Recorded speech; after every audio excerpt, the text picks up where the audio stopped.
آمنت باللہ و ملائکتہ، اسی طرح ہم اللہ تعالیٰ کے فرشتوں اور ملائکہ کو بھی مانتے ہیں۔ ملائکہ کی تعریف کیا ہے؟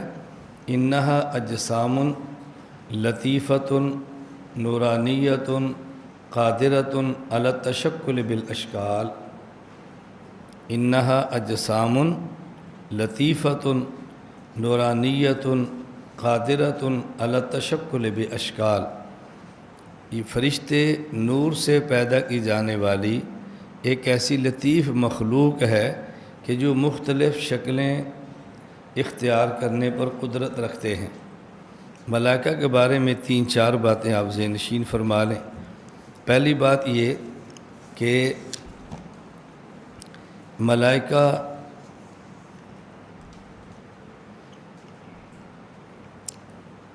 صغار اور کبار، چھوٹے اور بڑے، تمام گناہوں سے معصوم ہیں۔ لا یعصون اللہ ما امرہم، ملائکہ معصوم ہیں۔ اس پر ذہن میں اگر اشکال آئے تو اس کو دور کریں کہ انبیاء علیہ السلام بھی معصوم ہیں اور ملائکہ بھی معصوم ہیں۔ دونوں کی عصمت میں فرق کیا ہے؟ دونوں کی عصمت میں فرق یہ ہے، ملائکہ میں اللہ تعالیٰ نے خواہشات ہی نہیں رکھی کہ جس کی بنیاد پر گناہ ہو۔ انبیاء علیہ السلام میں خواہشات رکھی ہیں جس کی بنیاد پر گناہ ہو سکتا ہے، لیکن اللہ تعالیٰ نبی کو گناہ سے پاک رکھتے ہیں۔ اللہ تعالیٰ نبی سے گناہ ہونے نہیں دیتے۔ اپنے مقام پر عصمت انبیاء پر تفصیل سے بات آئی۔ نبی دیکھو انسان ہے، پیغمبر میں خواہش ہے تو اولاد ہوتی ہے نا، اگر خواہش ہی نہ ہو تو اولاد کیسی ہوگی؟ اور فرشتے کے اندر جنسی خواہش ہی نہیں ہے، جنسی خواہش ہوگی تو اس کا استعمال ٹھیک ہوگا تو نکاح کہیں گے، استعمال غلط ہوگا تو زنا کہیں گے۔ اور جس میں جنسی خواہش ہی نہیں ہے اس میں تو غلط استعمال ہونے کی صورت ہی کوئی نہیں ہے۔ پیغمبر میں جنسی خواہش ہے، یہ الگ بات ہے کہ نبی کی وہ خواہش ہمیشہ جائز استعمال ہوتی ہے، ناجائز کبھی استعمال نہیں ہوتی۔ پیغمبر میں کھانے کی خواہش ہے، فرشتے میں کھانے کی خواہش ہی نہیں ہے۔ جب کھانے کی خواہش ہی نہیں ہے تو حرام کھانے کا تصور ہی نہیں ہے۔ نبی میں کھانے کی خواہش تو ہے نا، لیکن نبی ہمیشہ حلال کھاتے ہیں، حرام نہیں کھاتے۔ تو یہ نبی اور فرشتے کی عصمت میں فرق ہے۔ اب دیکھو پیغمبر بول فرماتے ہیں، فرشتہ بول نہیں کرتا۔ اب جب نبی بول فرماتے ہیں تو جو بندہ بول کرتا ہو وہ مسجد میں بھی کر سکتا ہے، بیت الخلاء میں بھی کر سکتا ہے۔ بیت الخلاء میں کرے گا تو جائز ہوگا اور بیت اللہ میں کرے گا تو گناہ ہوگا، لیکن کر سکتا ہے نا۔ تو نبی بول تو فرماتے ہیں نا، ہاں یہ بات الگ ہے کہ بیت اللہ میں کبھی نہیں کرتے، ہمیشہ بیت الخلاء میں کرتے ہیں۔ تو یہ عصمت میں فرق ہے۔ یہ جو میں تعبیرات آپ کے سامنے رکھ رہا ہوں یہ بڑی مؤدبانہ تعبیرات ہیں، اس کو بہت اچھی طرح سمجھنا۔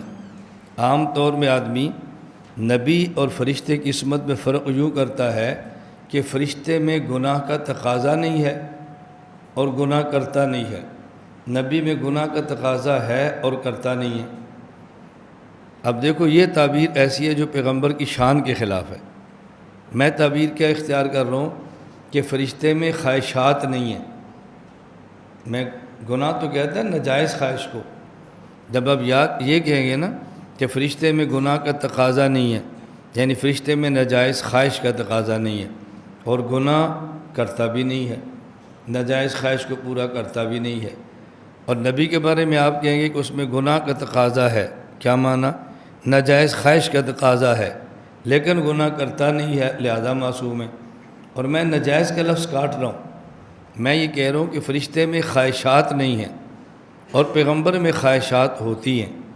اب خواہش کی 2 قسمیں، ایک جائز اور ایک ناجائز۔ تو جس میں خواہش ہوگی وہ ناجائز بھی ہو سکتی ہے اور جس میں خواہش ہی نہیں ہوگی وہاں ناجائز کا تصور ہی نہیں ہے۔ تو پیغمبر میں جنسی خواہش ہے لیکن اس کا استعمال ہمیشہ جائز ہوا ہے، لہذا نبی معصوم ہے۔ اور فرشتے میں جنسی خواہش ہی نہیں ہے، لہذا ناجائز استعمال کیسی ہوگی؟ پیغمبر میں چیزیں کھانے کی خواہش ہے، ایک ہے ضرورت، ایک ہے خواہش۔ میں ضرورت کی بات نہیں کر رہا، میں تو خواہش کی بات کر رہا ہوں۔ دیکھیں جس طرح اتنا کھانا کہ جس سے آدمی زندہ رہے، یہ تو ضرورت ہے، اور اس کے علاوہ کوئی چیز بطور تلذذ کے کھانا جس کا زندگی سے تعلق نہیں ہے، یہ خواہش ہے۔ جیسے پھل ہے تو پھل تو نبی پاک بھی استعمال کرتے تھے، ہم اس کو ضرورت تو نہیں کہہ رہے ہیں نا، خواہش کہہ رہے ہیں۔ میں اس لیے ہمیشہ یہ بات عرض کرتا ہوں، تعبیرات کا استعمال ایسا کریں کہ جس میں آپ کے مخالف کو بات کرنے کا موقع نہ ملے۔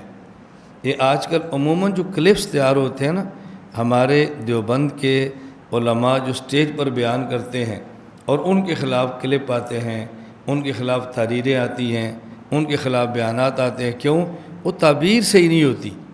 بس اوقات بات ٹھیک ہوتی ہے، تعبیر صحیح نہیں ہوتی، اس تعبیر کو مخالف گرفت کرتا ہے، اور جب آپ تعبیر ٹھیک رکھیں گے اس پر مخالف کیسے گرفت کرے گا؟ آپ جب یہ کہیں گے کہ فرشتے میں گناہ کا تقاضا نہیں اور گناہ نہیں کرتا، پیغمبر میں گناہ کا تقاضا تو ہے لیکن گناہ نہیں کرتا، اب اس پر آپ کے خلاف ایک طوفان شروع ہو جائے گا، یہ گستاخ رسول ہے۔ بس اوقات میں اس بات کی بات نہیں کر رہا، بعض باتیں ٹھیک ہوتی ہیں، تعبیر اس کی نامناسب ہوتی ہے، اور جب آپ یہ کہیں کہ فرشتے میں خواہش نہیں ہے لہٰذا ناجائز خواہش بھی نہیں ہے، پیغمبر میں خواہش تو ہے لیکن ناجائز نہیں ہے، یہ تعبیر ایسی ہے کہ اس پر کسی کو اعتراض کا موقع نہیں ملے گا۔ تو یہ بات اچھی طرح سمجھ گئے، اس لیے میں نے کہا نمبر 1 بات یہ سمجھیں کہ فرشتہ معصوم ہوتا ہے، اس لیے میں نے کہا نبی بھی معصوم ہوتا ہے اور دونوں میں فرق ہے۔ ہمارا عقیدہ آگے آ رہا ہے، میں اس کے ساتھ ہی ذکر کر رہا ہوں کہ انبیاء جو رسل ہیں، انبیاء اور ملائکہ میں رسل ملائکہ، رسل انبیاء رسل ملائکہ سے افضل ہے، اور عام فرشتہ عام امتی سے افضل ہوتا ہے۔ رسل ملائکہ رسل بشر رسل ملائکہ سے کیوں افضل ہوتے ہیں؟ اس لیے ان میں خواہش ہوتی ہے لیکن ناجائز نہیں ہوتی، اور ان میں خواہش نہیں ہوتی لہذا ناجائز کا تصور ہی نہیں ہوتا، اور جس میں خواہش نہ ہو اور ناجائز بھی نہ ہو، معصوم تو یہ بھی ہے لیکن جس میں خواہش ہو اور ناجائز نہ ہو یہ زیادہ معصوم ہوتا ہے، اس لیے انبیاء ان سے افضل ہوتے ہیں اور عام امتی سے ملائکہ افضل ہوتے ہیں۔ حضرت مولانا شبیر احمد عثمانی رحمۃ اللہ علیہ نے وَلَقَدْ كَرَّمْنَا بنی آدم کے تحت یہ مسئلہ لکھا ہے، آپ فوائد عثمانیہ میں دیکھ لیں۔ نمبر 2، فرشتے کھاتے اور پیتے نہیں ہیں، لیکن چونکہ بشری شکل میں آتے ہیں تو اس سے شبہ ہوتا ہے کہ شاید یہ کھاتے ہوں۔ حضرت ابراہیم علیہ السلام کے پاس ملائکہ آئے، آپ نے ان کے لیے دمبا ذبح کیا اور گوشت تیار کیا، جب ان کے سامنے پیش کیا تو انہوں نے نہیں کھایا۔ فَلَمَّا رَأَىٰ أَيْدِيَهُمْ لَا تَصِلُ إِلَيْهِ نَكِرَهُمْ، بڑا تعجب ہوا، یہ کیسے لوگ ہیں جو کھانا نہیں کھاتے؟ تو انہوں نے کہا ہم تو فرشتے، ہم تو انسان ہیں ہی نہیں۔ اب دیکھو فرشتے آئے تھے لیکن حضرت ابراہیم علیہ السلام ان کو پہچان نہیں سکے کہ یہ فرشتے ہیں، وہ بشری شکل کے اندر آئے تھے۔ اس سے یہ شبہ دور کر لیں کہ بعض لوگ جو انبیاء کو بشر نہیں مانتے وہ کہتے ہیں کہ نبی اسی طرح بشری لباس میں آیا ہے جیسے فرشتے بشری لباس کے اندر آیا کرتے تھے۔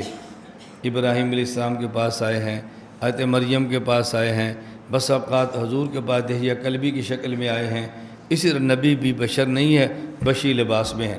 ہم نے کہا بات اچھی طرح سمجھیں، ملائکہ اگر بشری لباس میں آئیں بھی تو بشری تقاضوں سے خالی ہوتے ہیں، اور نبی اگر بشر نہ ہوتا صرف بشری لباس میں آتا تو وہ نبی کے ساتھ بشری تقاضے نہ ہوتے۔